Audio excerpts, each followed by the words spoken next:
Hello, everyone, and welcome back to Boogie Studios. Let's imagine ourselves back in 1954. We turn on the radio. We're going to listen to our favorite series called Suspense. Hope you enjoy.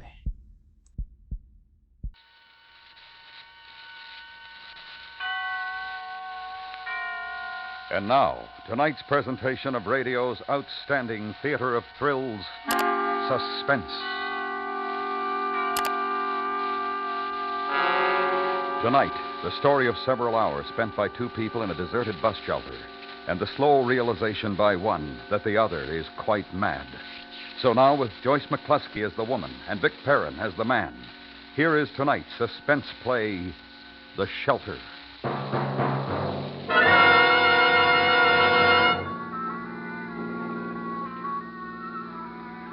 This is where I turn off. Now, if I remember right, the bus stop is just around that next bend. That's right. There's a shelter there, isn't there? Yes. Yeah. Here we are, then. Sure you don't mind walking when it's this dark? Oh, it's quite all right. I'm grateful to you for having brought me this far. Oh, it was a pleasure. Well, good night and thank you. Just a minute. An important You never know what these things are going to be. It has just been reported by the authorities at the county mental hospital that one of their patients has escaped. Motorists are warned to be on the lookout for would-be hitchhikers and to report any to the highway patrol. How about that? This person may be dangerous. A description of the escapee will be broadcast as soon as it's available. And now, back to our music brought to you at this hour by... Say, that's bad. Maybe I'd better not leave you here on your I'm own. afraid you'll have to. You're in a hurry, and I do want to catch the midnight bus. If you're sure you'll be all right, the bus won't be long. Well, I'll just walk along to the shelter and then stay there, out of sight. Well, now, if you're sure. Thank you once again. Well, it's quite all right. Good night, then. Good night.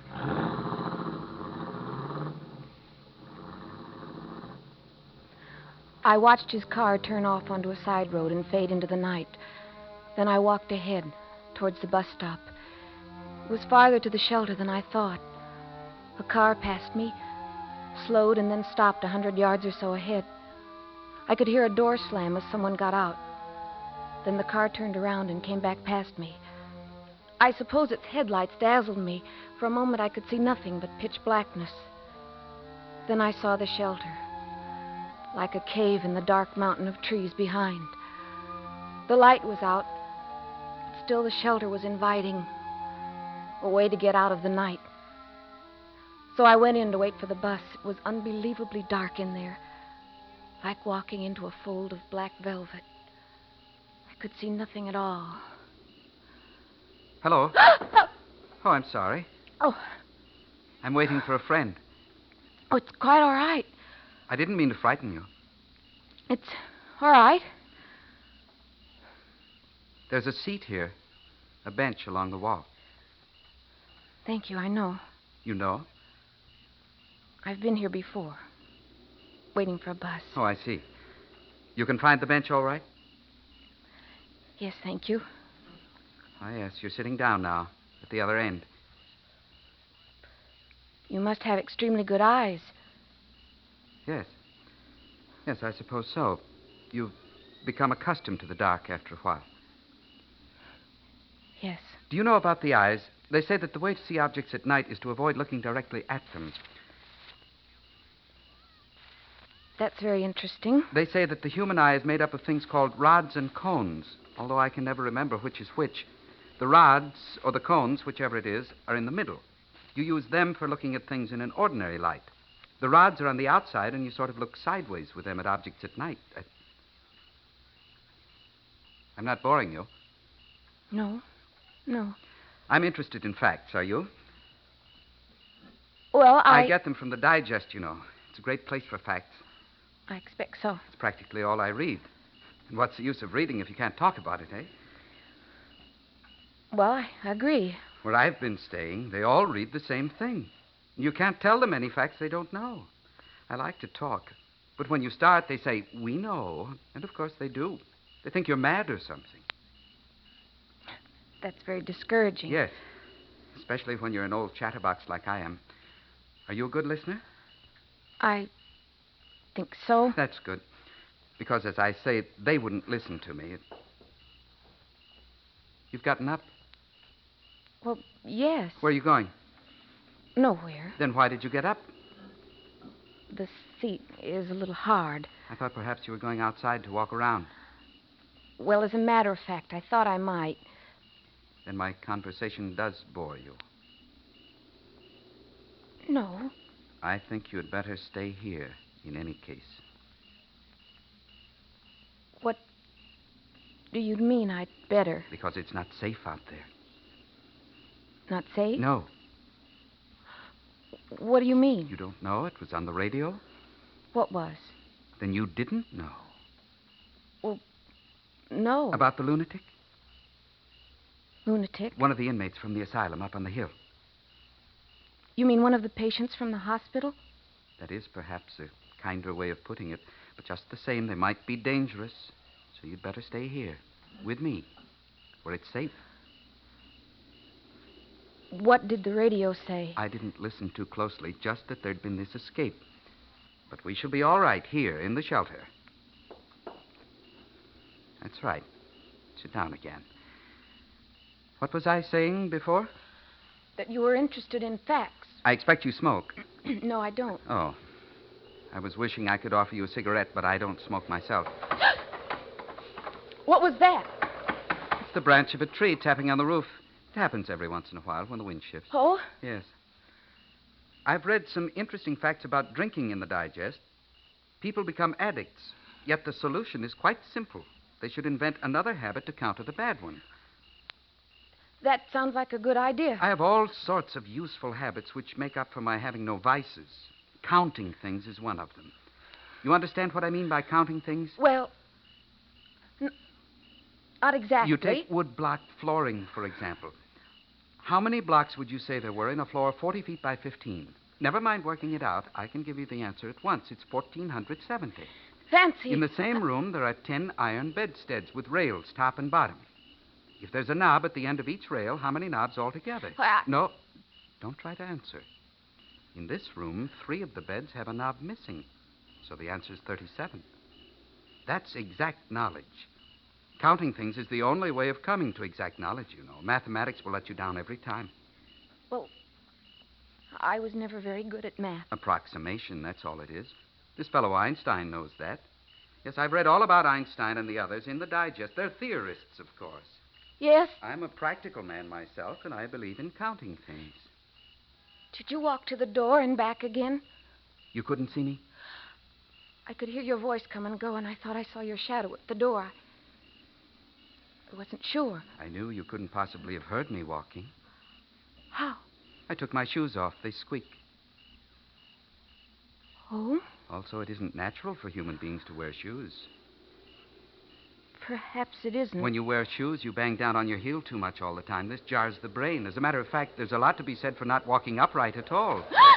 Oh, there's that tree branch again. It squeezes your entrails all together. It's better to walk on all fours like animals do, so the internal organs hang freely inside the natural protective cage formed by the ribs. I read an article where it said that most of man's ailments... His voice went on in the darkness. And as it went on somehow, even uneasy as I was, I stopped listening to him. I could hear another voice out of the past. Years ago. It was a loud voice, and I could overhear it from outside the window. It was talking about me. But didn't you notice? She just walked out on me. What's the matter with that child? Surely she's not afraid of me. I don't know. Perhaps she is. But that's ridiculous, Martha. I was just talking. Now, what was there to be afraid of? Well, what were you talking about? I don't know. Nothing much. You know the way you talk to kids. Yes. Well, then, she got up and walked out. She looked scared. Well, perhaps she's abnormally timid. I've noticed it before. When the Parkinsons were here, she used to go missing for hours at a time. I just couldn't find her. Well, they were strangers to her, but she knows me, for heaven's sakes. I always thought I was her favorite uncle when she was a baby. You remember? She certainly wasn't afraid of me then.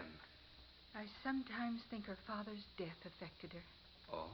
Well, this strangeness about her, it seems to have started shortly after the accident. But For goodness sakes, Martha, it's been 2 years. But she's only 12. She'll grow out of this strangeness. Well, I sure hope so.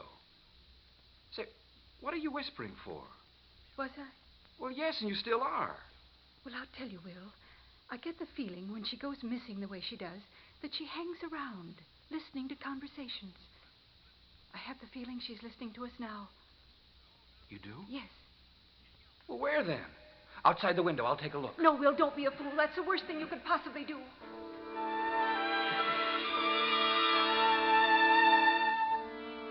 I got away, as always. Although Mother always seemed to know when I was around or near. Just as I always knew when she'd gone out, even though the house was so big you couldn't hear the closing of a distant door. And it's true what Uncle Will said. I was afraid. I was scared of his voice talking on and on. It was the same with all men's voices except my father. And of course he was dead. Then in the shelter, all these years later, I was listening to another voice talking on and on. Only this time it seemed I couldn't get away. Where would I run to? Out in the dark highway? And if I did get up and flee into the night, how did I know he wouldn't follow me, overtake me? Now, these are known facts. And sitting down is bad, too. One should recline in a tilted forward position. I try to do it whenever possible, though I have to admit I'm finding it very difficult on this hard wooden seat. Yes, I should think so. Perhaps you think me eccentric. Your ideas seem very sensible. They're facts. That's... Oh, I startled you. Yes. I was sitting at the other end of the seat. It didn't seem sociable. I forgot for the moment that you can't see anything. I must have startled you. You're touching me. Why, so I am. Take your hands off me. Well, I was only trying... Go away! Go away! Be quiet. Me alone. Be quiet, you little fool. Let me alone. I said be quiet. Be quiet.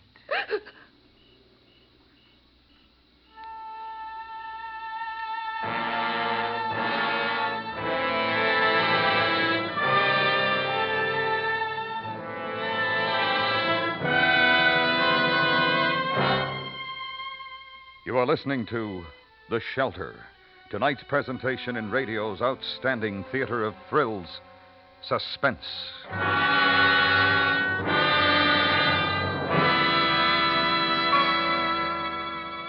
Gunsmoke, CBS Radio's thrilling stories of the Western frontier, is now heard twice on Saturdays. There's a daytime edition of Gunsmoke on most of these same stations, in addition to the regular evening show. Both heard Saturdays at the Star's address. This Saturday, every Saturday, hear two stories of Matt Dillon, U.S. Marshal, on Gunsmoke. And now we bring back to our Hollywood soundstage Joyce McCluskey and Vic Perrin in tonight's production of The Shelter, a tale well calculated to keep you in suspense.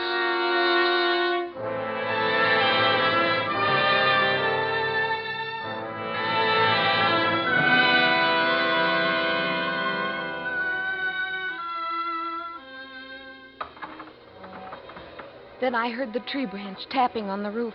The stranger was gripping my upper arm so tight it hurt and bruised me. I'm sorry I had to do that. To slap you. But you screamed. Why did you scream? I was... You're not afraid of me, are you? Because there's no need to be, you know.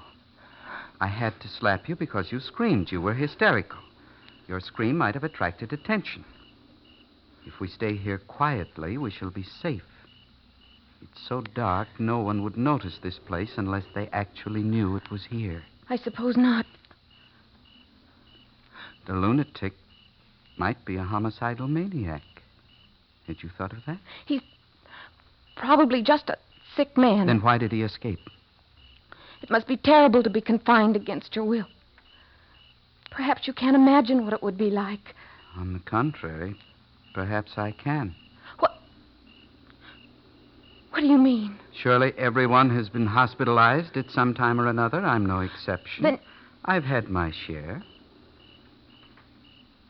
Just being hospitalized. That's not the same. What's the difference? You're cut off from the world against your will. Not necessarily.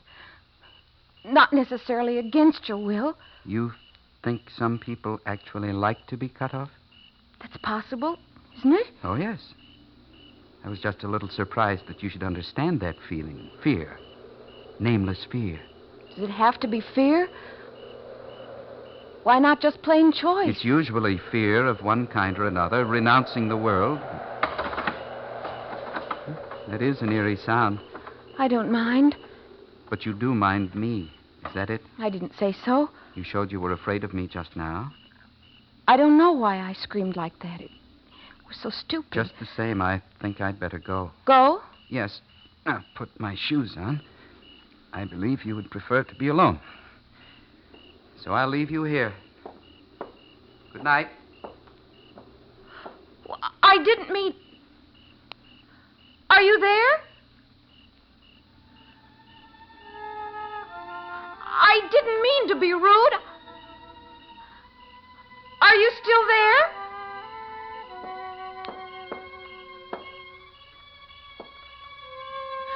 Where are you? Where are you? Come back. I don't want you to leave me alone.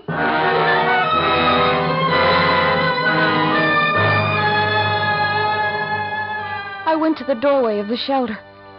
My eyes were more used to the darkness now. I could see the gray strip of highway stretching away in both directions. And across the road, the black tracery of trees. There was no sign of him.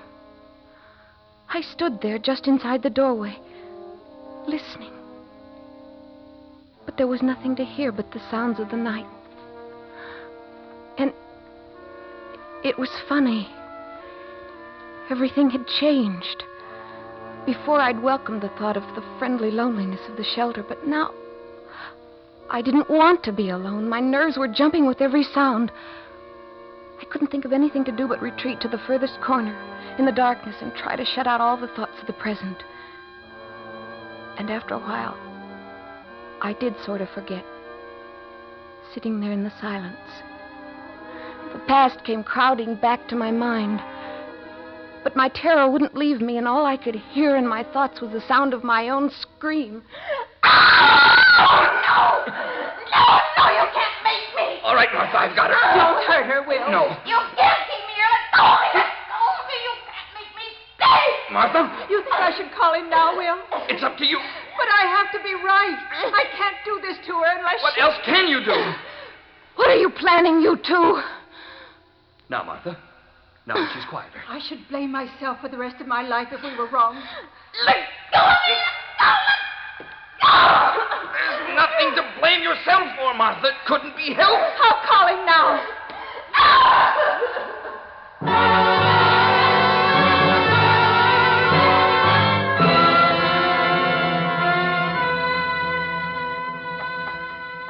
The sound of the trees rattling against the roof brought me back to the present. Back to the loneliness of the dark shelter. And now I was thoroughly scared. My companion of the darkness had gone. But I had an overwhelming feeling he was still out there in the night. Watching. Waiting. But as I sat huddled in my corner, listening for the slightest sound of him, I heard something else. The bus was coming. Oh, now at last I could get away. I went out to the edge of the highway to signal for it. It seemed to be going so fast. I waved my arms. There was a blinding glare of headlights. Stop! Stop! Please stop! Oh, please stop!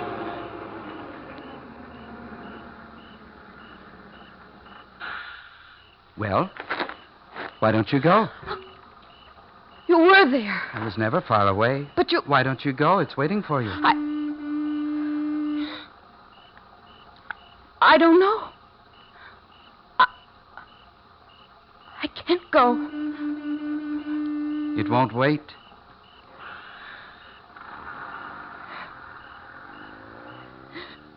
It's too late now. You would prefer to wait here with me, wouldn't you? Come inside. No. My friend will be here soon.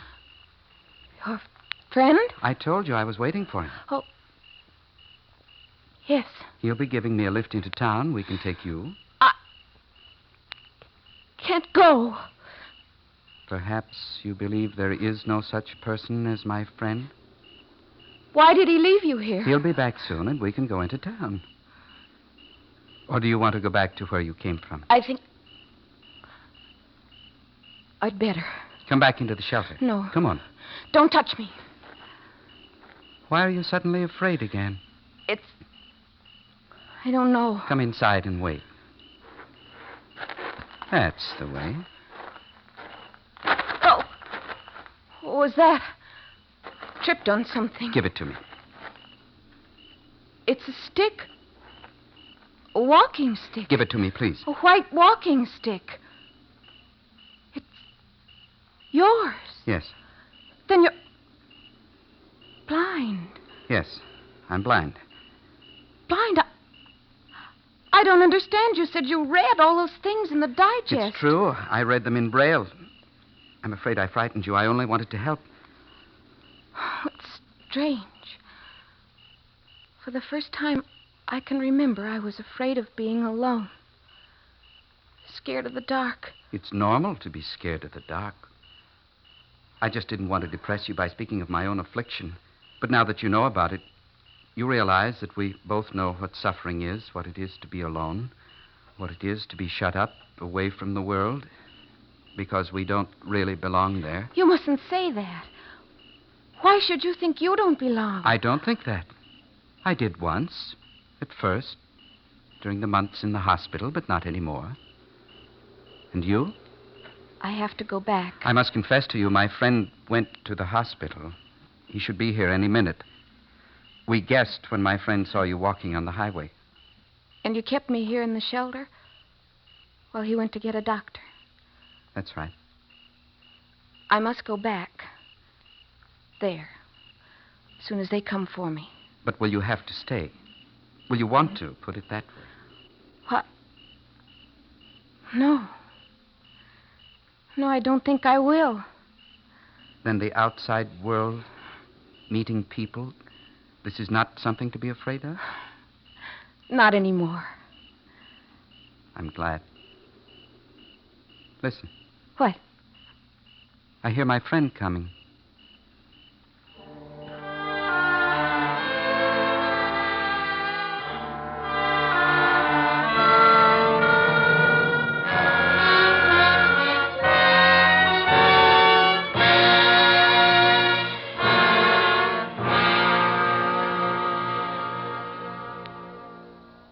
Suspense, in which Joyce McCluskey starred as the woman and Vic Perrin as the man.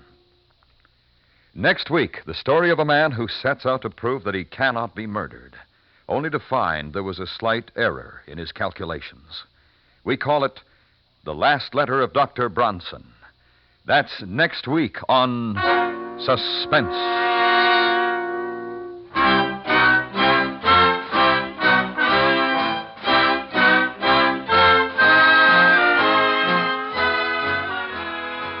Suspense is produced and directed by Norman MacDonald, with music composed by Lucian Morowick and conducted by Lud Gluskin. The Shelter was specially written for Suspense by Don Yarrow. Featured in the cast were Helen Klebe, Herb Ellis, Dick Ryan, and Frank Gerstle. You enjoy City Hospital every Saturday in the daytime on the CBS Radio Network.